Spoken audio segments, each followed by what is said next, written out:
अब हम पढ़ेंगे अध्याय 18। नाम क्या है? परिमाप। किसको कहते हैं परिमाप? इसके बारे में आगे हम जानेंगे। दीपा की शाला में गणतंत्र दिवस की तैयारियां चल रही थी। शाला के प्रांगण में चारों ओर तोरण लगाने के लिए बच्चों ने सबसे पहले चारों कोनों में बांस गाड़ दिए और एक बांस से सुतली बांधकर दूसरे, तीसरे, चौथे बांस से होते हुए फिर पहले बॉक्स एक सुतली लेकर बांध दी। इस प्रकार सुतली का आयताकार घेरा बन गया। अब दीपा ने अपने साथियों के साथ मिलकर इस आयताकार घेरे में बंधी सुतली पर रंगीन कागज की झंडियाँ काट कर चिपका दी। इस प्रकार तोरण तैयार हो गया। दीपा ने कहा, हमने कितना लंबा तोरण बनाया है, चलो नाप कर देखते हैं। मीता शिक्षक से मीटर स्केल ले आई और सबने मिलकर तोरण की लंबाई नापना शुरू किया। मापने के लिए पहले बांस से शुरू करके दूसरे, तीसरे और चौथे बांस पर बंधे तोरण को मापते हुए पहले बांस तक आए। इस तरह तोरण की कुल लंबाई 70 मीटर नापी गई। मापते हुए अब तक शिक्षक भी बच्चों के पास आ पहुँचे। उन्होंने पूछा, तुम लोग क्या माप रहे हो? दीपा, हम यह जानना चाहते हैं कि हमने कितना लंबा तोरण बनाया है। अब हमें मालूम हो गया है कि हमने 70 मीटर लंबा तोरण बनाया है। शिक्षक, तुमने तोरण को कैसे नापा? तो मीता ने कहा, पहले बांस पर बंधी सुतली के सिरे से शुरू करके दूसरे, तीसरे और चौथे बांस से होते हुए फिर पहले बांस तक नापते हुए आए। इस प्रकार मापने पर तोरण की कुल लंबाई 70 मीटर पता चली। दीपा, इसका मतलब यह हुआ कि तोरण से बने आयत का परिमाप 70 मीटर है। शिक्षक, हाँ दीपा, तुम बिल्कुल ठीक कह रही हो। तो बंद और खुली आकृति किसको कहते हैं वो आप जानते हैं। तो इससे पहले क्या दीपा ने कहा कि तोरण से बने इस आयताकार आयत का परिमाप 70 मीटर है। परिमाप मतलब कि यहाँ पर क्या हुआ, जैसे एक तोरण यहाँ से शुरू होके यहाँ तक गया, फिर यहाँ से तीसरे चौथे सिरे से होते हुए फिर पहले सिरे तक गया ये तोरण जो है। तो यहाँ इसी बिंदु से शुरू करके आते आते हमने पूरे तोरण को डोरी की लंबाई को हमने नापा तो हमको मिला यहाँ पे 70 मीटर मिला। तो ये जो लंबाई हमने नापी एक बिंदु से शुरू होकर उसी बिंदु पर वापस आते हुए जो लंबाई हमने नापी, जो रास्ता हमने नापा उसी को कहेंगे क्या? परिमाप। तो ये 70 मीटर क्या हुआ? इस तोरण की लंबाई का परिमाप हुआ। ठीक है, आगे आकृतियाँ देखते हैं। किसको बंद आकृति कहते हैं कि किसको खुली आकृति कहते हैं। नीचे कुछ आकृतियाँ बनी हुई हैं। इन आकृतियों पर किसी भी एक जगह पर उंगली रखो। अब लाइन के साथ साथ उंगली चलाओ। चलो चलाते हैं। यहाँ पे मान के चलो मैं उंगली रखती हूँ। अब इसी के सीधे सीधे लाइन चलाते जाना है। वापिस से हम उसी लाइन पर पहुँचे, है ना। अब देखते हैं इसमें अगर मैं यहाँ से लाइन चलाना शुरू करूँ,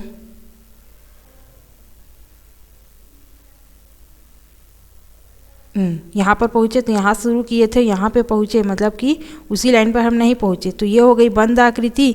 जहाँ से शुरू करके वहीं पे पहुँचे तो ये बंद आकृति, ये हो गई खुली आकृति। इसमें देखते हैं इस आयताकार डब्बे में यहाँ से शुरू किए, वहीं पे पहुँचे तो ये हो गई खुली आकृति, ये बंद आकृति। जहाँ से शुरू किए उसी से पहुँचेंगे तो खुली आकृति, बंद आकृति हुई। ये खुली आकृति, यहाँ से शुरू किए और यहाँ पहुँचे, यहाँ पे पहुँचे क्या? नहीं, ये हो गई खुली आकृति। ये है बंद आकृति। यहाँ से शुरू करके यहाँ पे पहुँचे तो ये हो गई बंद आकृति।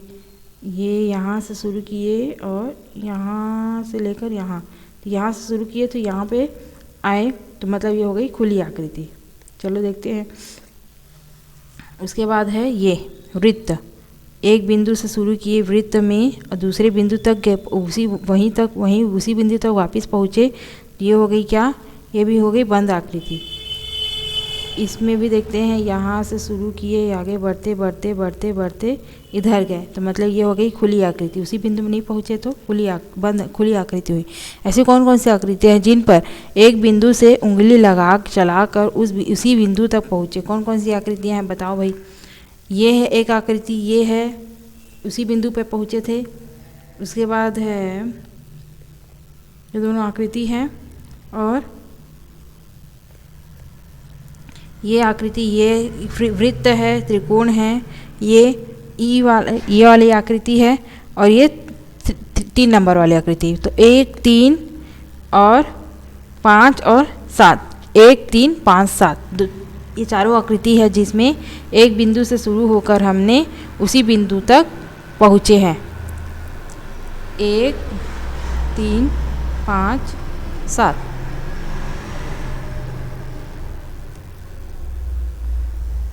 1 3 5 और 7।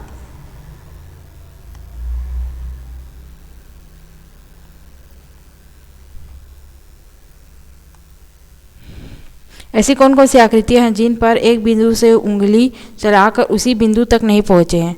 तो इसे जो आकृति बची 2 2 4 6 और 8, ये आकृति है एक, और 2, ये दूसरी आकृति है 2 नंबर वाली, 2 नंबर वाली एक आकृति है, 4 नंबर वाली आकृति, 6 नंबर वाली आकृति और 8 नंबर वाली आकृति। ऐसी आकृतियां हैं जिन पर हमने उसी बिंदु से शुरू करके और वहीं पर हमने नहीं पहुँचे। तो ये दोनों आकृतियां, एक बंद आकृति है और एक खुली आकृति है। जिस आकृति में एक बिंदु से चलकर उसी बिंदु पर वापस पहुँचे उसे बंद आकृति कहते हैं, और जिस आकृति में एक बिंदु से चलकर उसी बिंदु पर वापस नहीं पहुँचे उसे खुली आकृति कहते हैं। दीपा और उसके साथियों ने जब तोरण से बने आयत का परिमाप ज्ञात किया था, तब क्या वे एक बिंदु से शुरू कर चलते हुए वापस उसी बिंदु पर पहुँचे थे? हाँ। आयत कैसी आकृति, खुली या बंद? बंद। हाँ, पहुँचे थे, और ये आयत जो है वो बंद आकृति है। हम केवल बंद आकृतियों का ही परिमाप मालूम कर सकते हैं।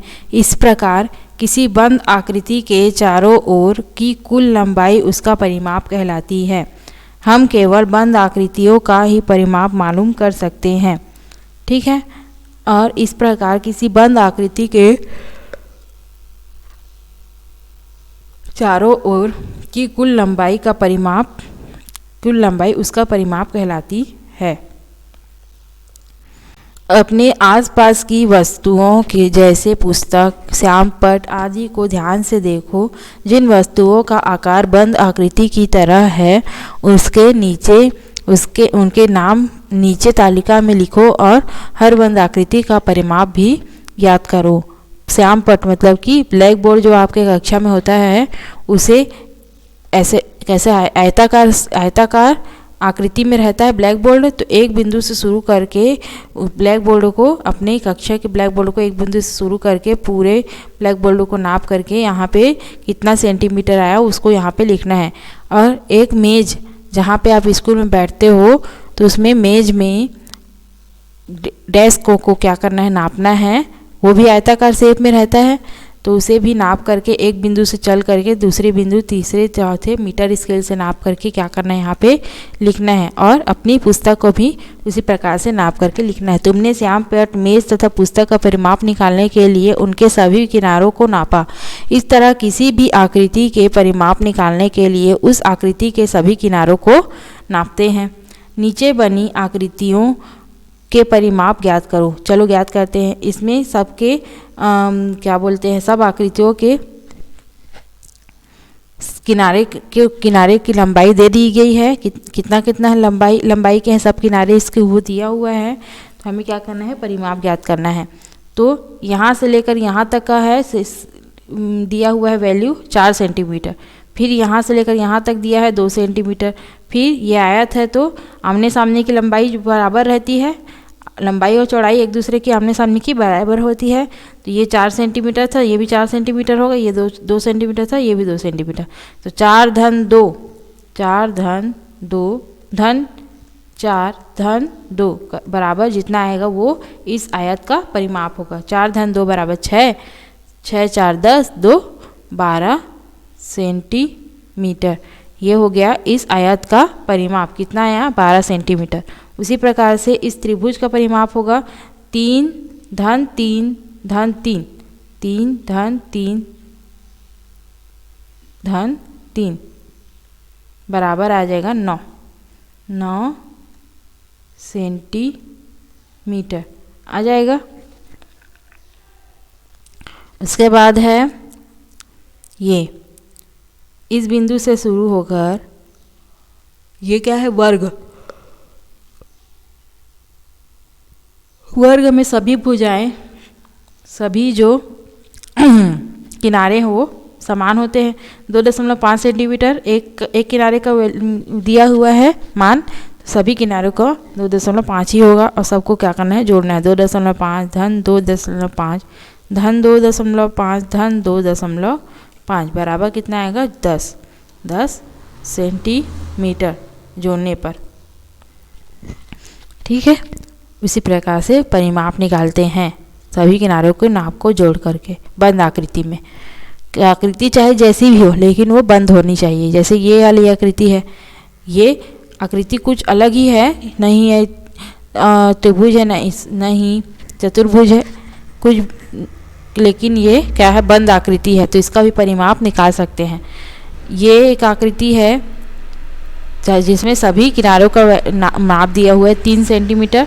3 धन 3 धन 3 धन 3, ये एक वर्ग है, वर्ग जैसे है। तो 1 2 3 3 बार 4 कोने हैं, तो चारों को जोड़ेंगे तो कितना आ जाएगा? 3 धन 3 6 धन 3 9 धन 3 12 सेंटीमीटर आया। इसी प्रकार से इसको जोड़ते हैं।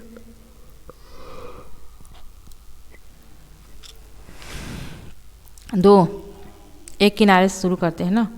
2 धन, उसके बाद इसका है 2 धन, उसके बाद ये वाला सेंटीमीटर है 1 धन, इसका नाप है धन 2, इसके बाद इसका नाप है धन 2, उसके बाद इसका नाप है धन 4। कितना है? 1 2 3 4 5 6, 1 2 3 4 5 6, 6 किनारे हैं तो 6 को जोड़ेंगे। 2 धन 1 5 6 7 8 9 10 11 12 13, कितना आया? 13 सेंटीमीटर आया। उसके बाद है परिमाप का अर्थ। परिमाप किसको कहते हैं? किसी आकृति के सभी किनारों या भुजाओं की लंबाई की मापों का योगफल।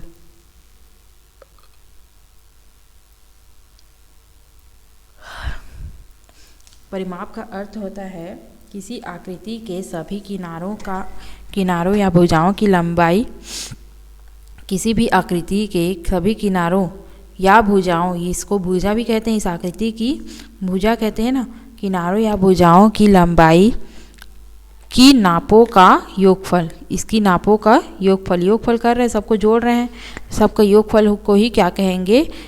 परिमाप। क्या कहेंगे? परिमाप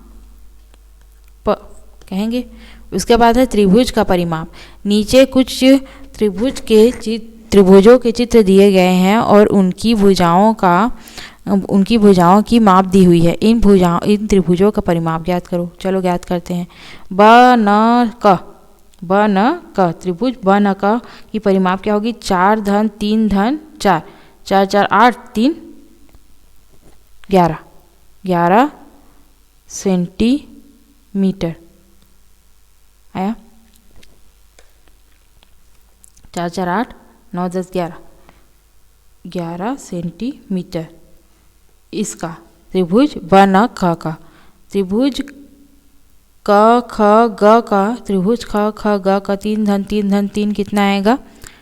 9 सेंटीमीटर। उसी प्रकार से त्रिभुज त थ द का, त का त्रिभुज त थ द का मान क्या आएगा? परिमाप कितना आएगा? 4 धन 5, 4 4 8 5 13 सेंटीमीटर। 4 4 8 धन 5 13 सेंटीमीटर। इन त्रिभुजों का परिमाप पता करने के लिए तुमने क्या किया? हमने किया क्या? सब भुजाओं को का योगफल कर दिया, सब किनारों और भुजाओं का योगफल किया। त्रिभुज की सब किनारों और भुजाओं का योगफल किया तो हमको मिल गया क्या? इसका परिमाप मिल गया। यानी त्रिभुज का परिमाप पहली भुजा की लंबाई धन दूसरी भुजा की लंबाई धन तीसरी भुजा की लंबाई। तो इसका क्या होगा? त्रिभुज का परिमाप का सूत्र क्या होगा? त्रिभुज के तीनों भुजाओं की लंबाइयों का योगफल। त्रिभुज की तीनों भुजाओं की लंबाइयों का योगफल। अब आयत का परिमाप देखते हैं। नीचे बने आयतों का परिमाप बताओ। सबसे पहले तो आयत की क्या है? आमने सामने की भुजा बराबर होती है। मतलब कि ये 5 सेंटीमीटर दिया है तो इसकी सामने की भुजा भी कितनी होगी? 5 सेंटीमीटर होगी।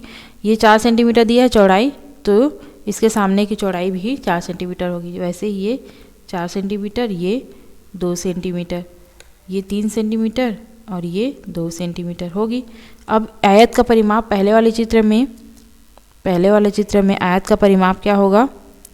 5 धन 4 धन 5 धन 4 बराबर 5 5 10 4 4 8 18 सेंटीमीटर। दूसरे में होगी 4 धन 2 धन 4 धन 2 4 4 8 2 10 सेंटीमीटर। उसके बाद तीसरे में होगी 3 धन 2 धन 3 धन 2 बराबर 3 3 9 3 3 6 7 8 9 10 10 सेंटीमीटर होगी। तीनों की परिमाप, तीनों आयतों के परिमाप निकालने के लिए क्या किए? सभी भुजाओं को जोड़ दिए, सभी भुजाओं की लंबाइयों को जोड़ दिए। तुमने इन आयतों का परिमाप कैसे ज्ञात किया? इन आयतों की लंबाई चौड़ाई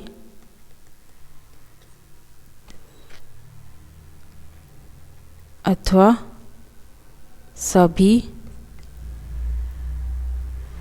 भुजाओं या किनारों की लंबाई को जोड़ कर परिमाप निकाला।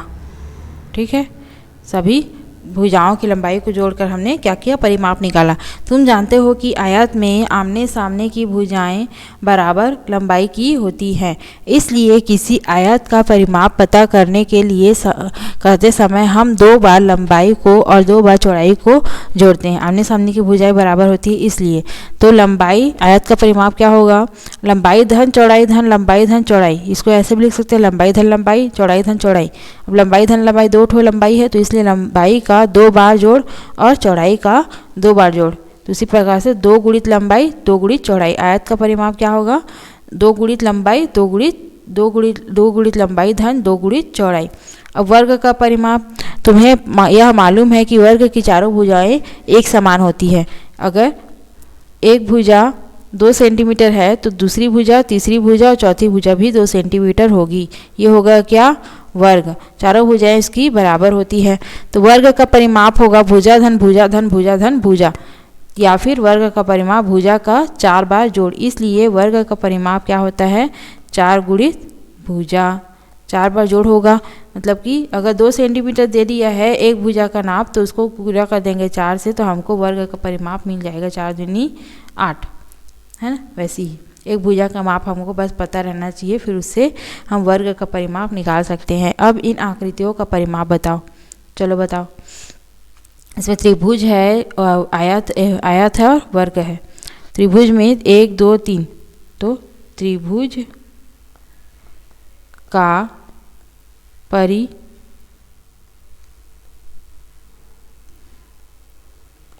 क्या होता है? 3a।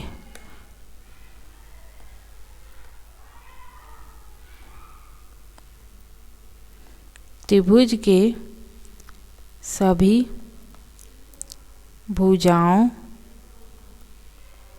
की लंबाई का योग। ऐसा होता है।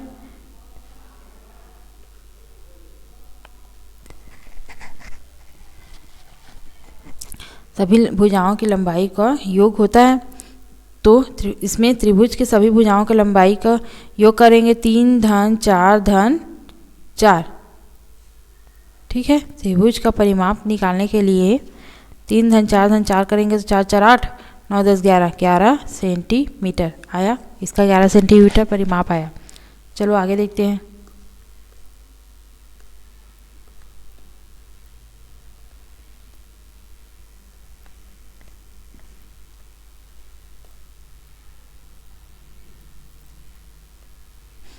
त्रिभुज की तीनों भुजाओं की लंबाइयों का योगफल होता है ना।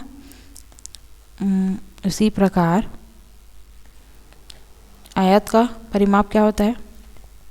ये आयत है। आयत का परिमाप बराबर 2 गुणित लंबाई धन 2 गुणित चौड़ाई होता है। 2 गुणित लंबाई कितना है? 4 सेंटीमीटर धन 2 गुणित चौड़ाई कितना दिया हुआ है? 2 सेंटीमीटर दिया हुआ है। 4 दूनी 8 धन 2 दूनी 4 बराबर 8 4 13 नहीं 8 4 12 सेंटीमीटर आया। आयत का परिमाप कितना आया? 12 सेंटीमीटर। अब उसी प्रकार से ये है एक वर्ग। इसमें एक ही दिया हुआ है तो मतलब सभी का क्या होगा? 4 सेंटीमीटर होगा। एक का 4 सेंटीमीटर दिया हुआ है तो सभी इसका 4 सेंटीमीटर होगा। सभी भुजाओं का लंबाई बराबर रहता है। तो वर्ग का परिमाप बराबर होता है 4 गुणित भुजा होता है। तो 4 गुणित भुजा कितना दिया हुआ है? एक भुजा की लंबाई 4 4 चौक 16 सेंटीमीटर। ये हो गया वर्ग का, ये वाला का परिमाप मिल गया हमको। वर्ग का परिमाप 16 सेंटीमीटर। आगे इबारती प्रश्न। एक आयताकार मैदान की लंबाई 200 मीटर और चौड़ाई 150 मीटर है तो बताओ कि मैदान का पूरा चक्कर लगाने में राजू को कितने मीटर दौड़ना पड़ेगा। आयत का परिमाप सूत्र लगा देना सीधा। आयत का परिमाप बराबर 2 गुणित लंबाई धन 2 गुणित चौड़ाई होगा। तो 2 गुणित लंबाई दिया है 200 मीटर धन 2 गुणित चौड़ाई दिया है 150 मीटर। कर देंगे तो 2 दूनी 4 0 0 धन 2 15 दूनी 30 300 जोड़ देंगे 400 और 300 700 मीटर आ जाएगा। इसे गुणा करेंगे तो 300 आएगा। ये गुणा करेंगे तो 400 आएगा। 400 और 300 700। इसका आंसर आ जाएगा। मैदान को पूरा एक चक्कर लगाने में राजू को 700 मीटर दौड़ना पड़ेगा। कितना मीटर दौड़ना पड़ेगा? 700 मीटर। आगे देखते हैं। एक वर्गाकार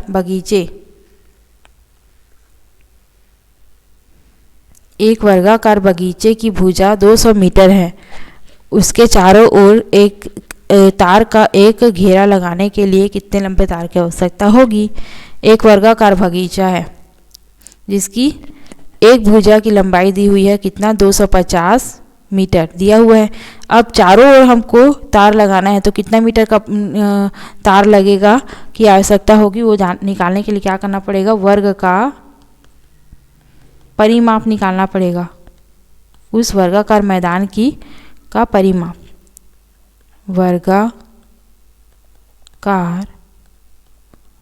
मैदान का परिमाप निकालना पड़ेगा। ठीक है। तो क्या होगा? 2 गुणित भुजा, एक भुजा दी हुई है, 2 गुणित नहीं 4 गुणित। फॉर्मूला क्या होता है? 4 गुणित भुजा बराबर 4 गुणित एक भुजा का मान दिया हुआ है 250 मीटर जो गुणा कर देने हैं, 4 शून्यम शून्य, 4 पंचे 20 के शून्य, हासिल में 2, 4 दूनी 8, 2 10, 1000 मीटर।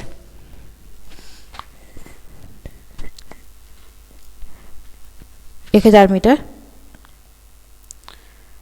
क्या करना पड़ेगा, 1000 मीटर लंबे तार की आवश्यकता होगी। एक वर्गाकार बगीचे का एक घेरा बनाने के लिए 1000 मीटर लंबे तार की आवश्यकता होगी। अब 15 सेंटीमीटर लंबाई वाले एक वर्गाकार रुमाल के चारों ओर लगाने के लिए लंबी लेस की ज़रूरत होगी। यदि ऐसे 5 रुमालों में लेस लगानी हो तो क्या आवश्यक लेस की लंबाई क्या होगी। 15 सेंटीमीटर लंबाई वाले वर्गाकार रुमाल, एक वर्गाकार रुमाल है जिसका 15 सेंटीमीटर लंबाई दिया हुआ है, तो मतलब कि सभी 15 सेंटीमीटर होगा, सभी लंबाई इसका 15 सेंटीमीटर होगा। तो रुमाल के चारों ओर लगाने के लिए कितनी लंबी लेस की ज़रूरत होगी। कितनी लंबी लेस की ज़रूरत होगी ये जानने के लिए चारों ओर लगाना है ना, तो यहाँ से लेकर यहाँ, यहाँ से लेकर यहाँ, यहाँ से लेकर यहाँ और यहाँ से लेकर यहाँ पूरी लेस को लगाना है। तो कितना लंबा निकालना पड़ेगा, उसके लिए क्या करना पड़ेगा, इस वर्गाकार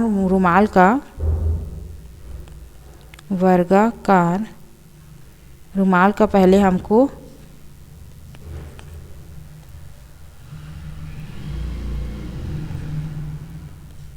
परिमाप निकालना पड़ेगा।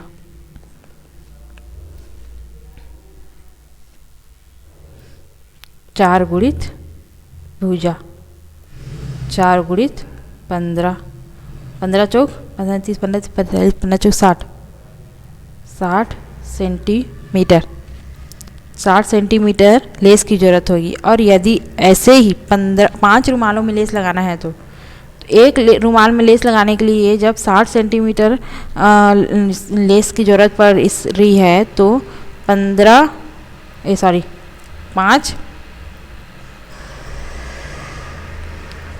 रुमालों में लेस लगेगी।